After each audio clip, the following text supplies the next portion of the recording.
अंडा माड़ हम ममता को ममता पुरी आसवे छाड़ आ भितर ओडिशा पशि अंडा माड़ बालेश्वर स्टार्ट हम टोटाल जगन्नाथ ना टोटाल पंडा पड़िया पाखु आरंभ करके ऑटो वाला पर्यंत पुरी रे बेपार कर पुरी रे बेपार कर जगन्नाथ को लेकिन कथा कही पारना जगन्नाथ से जगन्नाथ ना बेपार चलती पुरी रे पूरा दलाल चलती पुरी रे ऑटो वाला ठू आरंभ करके पंडा पड़िया पर्यंत केवल जगन्नाथ सेवा कर पंडा पड़िया के भगवान मानचु आम ओडिया लोक ओडिशावासी जी भल पाइबा दौरान ये केवल चांदा मागिबारे केवल को टाणिकी नहीं आपन खाली कहूँ शुणु तुलसी माला गोटे बाहर किणिकी नहीं मंदिर भीतर को जी सांगे सांगे सी कहने पेले पुआ बाहर नहीं आईचु चलो ना कहते ना कहना बोपा जागिरी जगन्नाथ मंदिर आम समस्त हिंदूंकर ओडियांकर गर्व सी उत्कल ना नेता प्रयोजन उत्कल नेता स्वयं नारायण जगन्नाथ रूप में बही आम स्वाभिमान आम मान आम जान जगन्नाथ आम प्रति ओडिया स्पंदन कहले चले एमाने बेपार कौ निर्धड़ कर आपण मैंने जाइए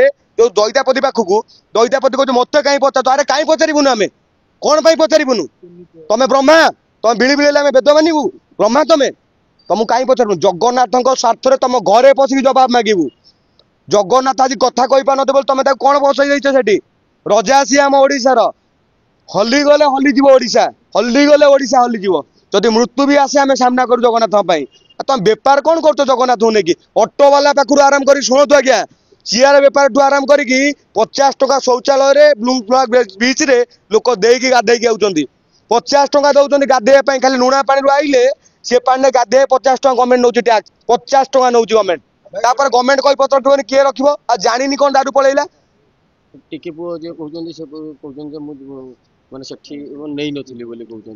अच्छा शुणु सी जो नहीं नथिले जो कहउछन सी सेठी काई जाइथिले सी सेठी की काई की जाइथिले चांदा नै पैसा नै नांती किछि नै नांती किए डाकिले जगन्नाथ पठैथिले जगन्नाथ पठैथिले सेठी की तमे 4.5 कोटी ओडियांकर प्राणबिंदु सांगे जेतले खेलुच कैफत दबाको बाध्य तमे 4.5 कोटी ओडियांकु आ तमे कोन तमे चल मंदिर को जीवन तमे देउल को जीवनी दियों को देखिबनी दियों को सेवा रहिबनी तम घर पाखु काई कैमेरा कोन गोटा मोबाइल जीवनी भाई गोटे मझे भाइराल होता स्त्री लोक पैसा न दवार गोटे दैतापति अभिशाप देले तो स्वामी मरजो को पड़िबो शुणु दैतापति आ पंडा पड़ियारी माने जगन्नाथ को एमती पछपटे रखी दे आगे पेट सुना चेन देखा शुणु जगन्नाथ संपत्ति की एमाने खाई खाई चली चलिकी एमाने निजको जगन्नाथ भावुं एमाने निजे निजे ब्रह्मा भावुं मन में जगन्नाथ लोक पुरी जाऊँगी पुरी कौन सी जिनस ना जगन्नाथ गोटे ना जब लिपिजीव ना सेठू कि नथा एगुड़ा कौन केमी खाई भविष्य अतीत से भावतु आ पुरीवासी एपर्यंत चुप अच्छे पार्टी खोलुना समस्ते नहीं पैसा ममता मुंडे सेमती चंदन लगेला सी एमती जाऊँगी किए तू आम स्वाभिमान आम मान आम जान आम जगह चंदन पोछि देबु तू जगार तापर भी एगुड़ा जाऊँ ए निर्लज शुणु ए निर्लज जाइए भिड़ा ही नतले मुंडे एमती चंदन मारुंट से चंदन आखि आगे पहुंचे जी जी जार भगवान स्वाभिमान को जी जानी जगन्नाथ स्वाभिमान को जी जानी जगन्नाथ मान को जी जानी सेटा की सेवक ए पुरी रे जदी के गोटे एमती पुछि देथाना चंदन एमानकर व्यवहार आमे बा सेकी थांतु सेगुड़ा छाड़ंतु तांको कथा आमे सेकी थांतु आ सी झाबड़ पुणी दैतापति होगी से जाइकी चंदन पोछि दउछन्ती आपण देखिछन्ती ए अतीत 25 वर्ष सरकार रे जदी किछि कहि देबे सेवक मानकु ये कोन करिवे जानछन्ती ये टोटल जगन्नाथंकर ताको सेवा बंद कर देबे माने चिंता करंतु ए को हालत रे माने सेवा करंती जगन्नाथंकर पाउनांती पैसा मागणा सेवा करछो अंबानी पुआइले दी कर दो पकेट पड़छो काईकी कौन पकेट पड़ दौ तुम केवल सेवा ना टंका नौ जहाँफल जगन्नाथ बसई तुम बेपार चलैल टोटाल बेपार चलती जगन्नाथ को ए शुणु सेगुड़ा छाड़ू मुझे कहूँ शुणु काली मु पुरी जाइली आज्ञा काली पुरी जाइली वो पिलाने पुरी जाइले काली नड़िया तुलसी बाहर किणिकी नहीं जाइलु मो कथा मुझे कहूँ मुँह अंगे लिभेई नड़िया तुलसी बाहर किणी जाइलु सी कहले भंडा पेड़ियारी भितर कहले ए पेले वो बाहर कहीं नहीं आइच बाहर नहीं आइले बाहर ये हेनी दक्षिणाटा देलुनु बोली तुलसी आ नड़िया को से फोपाड़ देले तलू एमती अंडर जी सिक्यूरीटी गार्ड अच्छा सब जाक पंडा पड़ियानी अधीन में समस्ते मिलमिशिकी खाऊँ लुटिकी कल्याण कोईली बैकुंठ को जीवाई गोटे बैकुंठ को जीवाई 10 टंका टिकेट करा पड़ुची पूरा एकदम खुल्लम खुला बेपार चलती पुरी रे खुल्लम खुला जगन्नाथ बसैक बेपार चलती जो मंदिर आप चिंता करूँ अधर्म श्रेष्ठ बोली शुणु अधर्म श्रेष्ठ बोली जो मंदिर रे आज पर्यंत पारा भी उपर उड़ी नाला बिना इजाजत पत्य पावन उपर सेगुड़ा राति चिल सागुना बसुँच हाँ चिल सागुना बसुँ से जगह केवल बेपार चल तुम जगन्नाथ आ तो कौन हो तदंत बलराम पड़गले कौन तदंत रिपोर्ट कहीं मत आप अच्छी देखले मत ଯଦି କହିବା ଆମର ଧାମ କହିଲେ ଚାରି ଧାମ ଭିତରୁ ହଁ। ଜଗନ୍ନାଥ ଧାମ ହଁ ବଡ ଦାଣ୍ଡ ବଡ ଗାଁ ସବୁ କିଛି ବଡ ହଁ ଠାକୁର ଆମର ସବୁ। ଆଜ୍ଞା ସେଠି ଗୋଟେ କରାହେଇଛି ଯେ ଦୀଘା ଜଗନ୍ନାଥ ଧାମ ଇଏ କେତେ ଦୂର ସେଇଟା ମମତା ଧାମ, ସେଇଟା ଜଗନ୍ନାଥ ଧାମ ନୁହଁ, ସେଇଟା ମମତା ଧାମ। ଶଳା ଦାରୁ ବ୍ରହ୍ମ ବଇଛନ୍ତି ଏଇଠି, ପଥର ମୂର୍ତ୍ତି କରି ତୁ ଧାମ କରିଦବୁ ସେଠି, ଆଉ ଆମେ ଓଡିଆ ଦେଖିବୁ। ଆମ ପ୍ରାଣ ଯଦି ଏ ମିଡିଆ ମାଧ୍ୟମରେ ସେମାନେ ଦେଖୁଥାନ୍ତି, ଆମ ପ୍ରାଣ ଆମ ଶେଷ ବିନ୍ଦୁ ପର୍ଯ୍ୟନ୍ତ ଜଗା ପାଇଁ ଆମେ ଲଢିବୁ, ଜଗା ପାଇଁ ଆମେ ଲଢିବୁ। ଆଉ ଆଜି ଜଗା କଥା କହୁନି ବୋଲି ତମାନେ ଇଏ କର, ଏଇଟା ମନେ ରଖିଥା, ବ୍ରହ୍ମାଣ୍ଡ ନାୟକ ସିଏ, ବିଶ୍ୱ ନିୟନ୍ତା।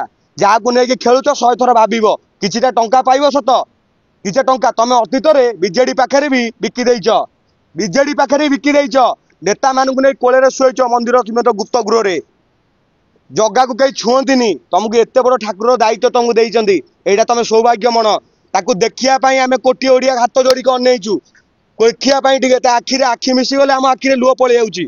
ତମେ ତା ଭାବନା ସହ ଯଦି ଖେଳିବ, 4.5 କୋଟି ଓଡିଆ ତମ ଭାବନା ସହ ଖେଳିବାକୁ ପଛେଇବେନି। ଆଉ ପୁରୀବାସୀ ଏପର୍ଯ୍ୟନ୍ତ ଯାହା ନାଁରେ ବଞ୍ଚିଛ, ଯାହା ଇଏରେ ଚଳୁଛ, ଏପର୍ଯ୍ୟନ୍ତ ତା ଉପରେ ଯେତେବେଳେ ଏତେ ଜିନିଷ ଆସୁଛି କେମିତି ଚୁପ୍ ହେଇକି ବସଛ ତମେ? ତମେ ତା କଥାରେ ତା ଇଏରେ ଚଳୁଛନ୍ତି ନା ଚଳୁନାହାନ୍ତି? ଆଜ୍ଞା ଆପଣ କୁହନ୍ତୁ, ପୁରୀବାସୀ ଚଳୁଛନ୍ତି ନା ଚଳୁନାହାନ୍ତି ଜଗନ୍ନାଥଙ୍କ ନାଁରେ? ଏ ପର୍ଯ୍ୟନ୍ତ ଜଗନ୍ନାଥ ଏତେ ଇଏ ହେଇକି ରହିଛନ୍ତି, ତାଙ୍କ ପାଇଁ କେଇ ଜଣ ପୁରୀବାସୀ କହିଲେଣି, କେଇ ଜଣ କହିଲେଣି। ଆଉ ଇଏ ଯୋଉ କହିଲେ ଯୋଉ ତାଙ୍କ ଇଚ୍ଛାରେ ଯାଇଥିଲେ ମମତା ଡାକିବାରେ, ତାହେଲେ ସେ ଜଗନ୍ନାଥଙ୍କ ସେବା ଛାଡି ଦିଅନ୍ତୁ, ଛାଡି ଦିଅନ୍ତୁ। ଆମେ କିଛି କୋଶ୍ଚିନ୍ ନାହିଁ ତାଙ୍କ ଉପରେ, ତାଙ୍କ ଭଳିଆ ସେବକ ଆହୁରି ଅଛନ୍ତି ଏଠି, ଦାସିଆ ବାଉରି ଅଛନ୍ତି ଏଠି, ସାଲ ବେଗ ଅଛନ୍ତି ଏ ମାଟିରେ। ଏଠି ଜଗନ୍ନାଥ, ଏଟା ଆପଣଙ୍କୁ କହୁ ଶୁଣନ୍ତୁ, ଜଗନ୍ନାଥଙ୍କ ଦିହରେ ଯେତେବେଳେ ପର୍ଯ୍ୟନ୍ତ ଆମେ ଅଛୁ, ଶେଷ ନିଶ୍ୱାସ ଯାଏ ଧୂଳି ପଡିବାକୁ ଦବୁନି ତାଙ୍କ ଉପରେ। ଇଏ କଣ ବେପାର କରୁଛନ୍ତି ଏପର୍ଯ୍ୟନ୍ତ ପ୍ରଶାସନ ଚୁପ ତଦନ୍ତ ହଉଛି? ଏମାନେ ବିକି ପାରିବେନି ପରା, ସେ ଦାରୁ ବ୍ରହ୍ମକୁ ଏମାନେ ବିକି ପାରିବେନି, କାହିଁକି ନା 4.5 କୋଟି ଓଡିଆ ଆଙ୍କୁ ବିକିଦେବେ। ଏଇ ଗୋଟିଏ ଜିନିଷ କରିପାରିବେନି, ତେଣୁ କରିକି ତାଙ୍କ ଇମୋସନକୁ ନେଇକି ବିକୁଛନ୍ତି। ସିଏ ତ ଏଡେ ବଡ କଥା ଜିନିଷ କହିପାରୁନି ବୋଲି ଚକା ଆଖି, ଏ ଚକା ଆଖିକି ନେଇକି ତା ଭାବନାରେ ଖେଳୁଛନ୍ତି। ଭାବଗ୍ରାହୀର ଭାବନାରେ ଯୋଉ ଖେଳୁନାହାନ୍ତି, ସିଏ ବି ଭକ୍ତ ପ୍ରେମରେ ଭାବଗ୍ରାହୀ, ଏଇଟା ମନେ ରଖିଥାନ୍ତୁ। କାଲି ଏତେ ସବୁ ନ୍ୟୁଜ ବାଜିଲା ପରେ ମମତା ଜଗନ୍ନାଥ ମାନେ ଲିଭେଇ ଦେଇଥିଲେ, ଖୋଲି ଦେଇଥିଲେ, ପୁଣି ଆଜି ସକାଳେ ସେଟା ପୁଣି ଲଗେଇ ଦେଇଥିଲେ ଜଗନ୍ନାଥ ଧାମ। ଶୁଣନ୍ତୁ, ସେ ଲେଖିଦେଲେ ଯଦି ଜଗନ୍ନାଥ ଧାମ ସେଠି ହେଇଯାଇଥାନ୍ତା, ରାଜା ଇନ୍ଦ୍ରଦମ୍ନ ତା ଲୁଚିଯିବେ, ରାଜା ଇନ୍ଦ୍ରଦମ୍ନ ଲୁଚିଯିବେ। ଏ ହଉଛି ସେଇ ଠାକୁର ଭାବରେ ଏଠି କଲିଜାରେ ଗୋଇଠା ମାରିଛି, ଭକ୍ତ ତାକୁ ସହିଛି। ଆଉ ଏମାନେ ଯୋଉ କରିନାହାନ୍ତି କି, ବଙ୍ଗାଳୀ ଆପଣ ସବୁ ଯାକ ଏଇଠି ଆସିବେନି, ଆପଣ ସିଆଡେ ରହିବେ, ଆପଣ ଯୋଉ ଧାମ ତିଆରି କରିଛି ଆପଣ ଦିଦି ସିଆଡେ ରହିବେ। ବଙ୍ଗାଳୀ ମାନଙ୍କୁ ଅନୁରୋଧ, ଆପଣ ପୁରୀ ଆଉ ଆସନ୍ତୁନି, କିଛି ଦରକାର ନାହିଁ ପୁରୀ ଆସିବା, ଆପଣ ଧାମ ତ ଦିଦି ତିଆରି କଲେ ଧାମରେ ଦେଖିବେ, ଆଉ କାହିଁ ଆସିବେ ଏଠିକି? ଆମ ଦାରୁ ବ୍ରହ୍ମ ଆମ ପାଇଁ ବଡ। ଆଉ ସରକାରଙ୍କୁ ହଉଛି ଅନୁରୋଧ, ଆପଣ ତଦନ୍ତ ଫଦନ୍ତ ପଛରେ ରଖନ୍ତୁ। ଦଇତାପତି ଉପରେ ଆମର ସମ୍ପୂର୍ଣ୍ଣ ସନ୍ଦେହ ହଉଛି, ଦଇତାପତି ହଟାନ୍ତୁ, ହଟାନ୍ତୁ ଦଇତାପତି କି। ସେ ଦଇତାପତି ଜଗନ୍ନାଥ ପୂଜା କରିବ, ଜଗନ୍ନାଥଙ୍କ ନାଁରେ ବେପାର ନୁହ ତ କଣ ଚାଲିବ? କୋଇଲି ବୈକୁଣ୍ଠରେ ଟିକେଟ କରୁଛନ୍ତି ଏବେ, କୋଇଲି ବୈକୁଣ୍ଠ ଭିତରେ ଲୋକ ଯୋଉଠି ମାଗଣା ଯାଉଥିଲେ ବୈକୁଣ୍ଠକୁ ଦର୍ଶନ କରିବା ପାଇଁ, କୋଇଲି ବୈକୁଣ୍ଠକୁ ଭକ୍ତ ଯିବ ଟିକେଟ, ଭକ୍ତଟି ପୁରୀ ମନ୍ଦିର ଭିତରୁ ଯିବ ପ୍ରତି ଜାଗାରେ ଟିକେଟ, ଅବଢା ଖୋଳା ଯିବ, ଅବଢା ଖୋଳାରେ ବେପାର।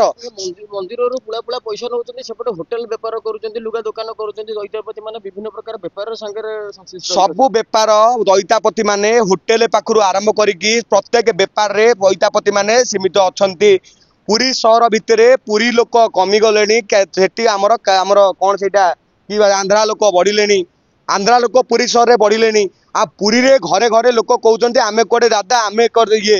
ଆରେ ତମ ଦାଦାଗିରି ଜଗା ପାଇଁ ଥରେ ଦେଖା ରେ, ଜଗା ପାଇଁ ଥରେ ତମ ଦାଦାଗିରି ଦେଖା। ତମ ପୁରୀ ଭିତରେ ପୁରୀ ବାଲାଙ୍କୁ ଅନୁରୋଧ। ମମତା ବାନାର୍ଜୀ କହୁଛନ୍ତି ଯେ ବିଜେପି ସରକାର ଓଡିଶାରେ ଅଛି ତ ସେଇଥିପାଇଁ ଏଇ ସବୁ ବିଦ୍ରୋହ ସୃଷ୍ଟି କରୁଛି। ଆଚ୍ଛା ଆଚ୍ଛା, ଆଉ ଯୋଉ ଓଡିଆ ଲୋକ ଆମେ ଅଛୁ ସବୁ, ଆମେ ବିଜେପି ସରକାର ଗୋଲାମ ଅଛୁ ଏଠି ନା କଣ? ଆମେ ସବୁ ଜଗାର ଗୋଲାମ, ବିଜେପିର ଗୋଲାମ ନୁହଁ, ଜଗାର ଗୋଲାମ। ଜଗାର ସ୍ୱାଭିମାନକୁ ଯଦି ଟିକେ ଆଞ୍ଚ ଆସିବ, ସେ ମମତା ବାନାର୍ଜୀ ଆ ଭିତରେ ପଶି ପାରିବନି, ଓଡିଶା ଭିତରେ ପଶି ପାରିବନି ମମତା ବାନାର୍ଜୀ, ସେଇଠି ଭୁକିବ କୁକୁର ଭଳିଆ। ଆରେ ସିଏ କଣ କହିବ, ଯିଏ ଜଗାର ଚନ୍ଦନ ମହତ୍ଵ ଜାଣିନି, ସେ ଚନ୍ଦନ ଏମିତି ପୋଛି ଦଉଛି। ଜଗନ୍ନାଥ ଆମର, ଆମ ଦିଲ୍ଲୀ, ଆମ ହୃଦୟରେ, ଛାତି ଚିରି ଦବୁ ସିଏ। ମମତା ବାନାର୍ଜୀ ଓଡିଶା କେବେ ଆସିଲେ ପ୍ରତିବାଦ କରିବେ? ଆଉ କଣ ବିଜେପି? ଆଜ୍ଞା ବିଜେପି ଫିଜେପି କିଛି ନୁହଁ, ଉତ୍କଳରେ ନାହିଁ ନେତା ପ୍ରয়োଜନ, ଉତ୍କଳ ନେତା ସ୍ୱୟଂ ନାରାୟଣ ଜଗନ୍ନାଥ ରୂପରେ ବହିଛନ୍ତି।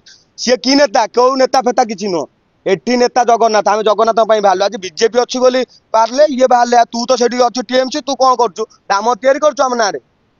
ତୁ ତିଆରି କରୁନୁ ଗୋଟେ କଣ? ତୁ ପଥର ମୂର୍ତ୍ତି କରି ଧାମ କରିବୁ। ଆଗାମୀ ଦିନ ମମତା ଯଦି ଓଡିଶା ଆସିବ, ପୁରୀ ଆସିବ, ଅଣ୍ଡା ମାଡ ହବ ମମତାକୁ। ମମତା ପୁରୀ ଆସିବେ ଛାଡ, ଆ ଭିତରେ ଓଡିଶାରେ ପଶିବ, ଅଣ୍ଡା ମାଡ ବାଲେଶ୍ୱରରୁ ଷ୍ଟାର୍ଟ ହବ। ପ୍ରଥମେ ବାଲେଶ୍ୱର ଷ୍ଟାର୍ଟ ହବ। ଜଗାକୁ ଆମେ ଜାନରେ ଭଲ ପାଉ, ସିଏ କିଏ ଆମ ଜଗନ୍ନାଥଙ୍କ ଇମୋସନ ନେଇ ଖେଳିବ?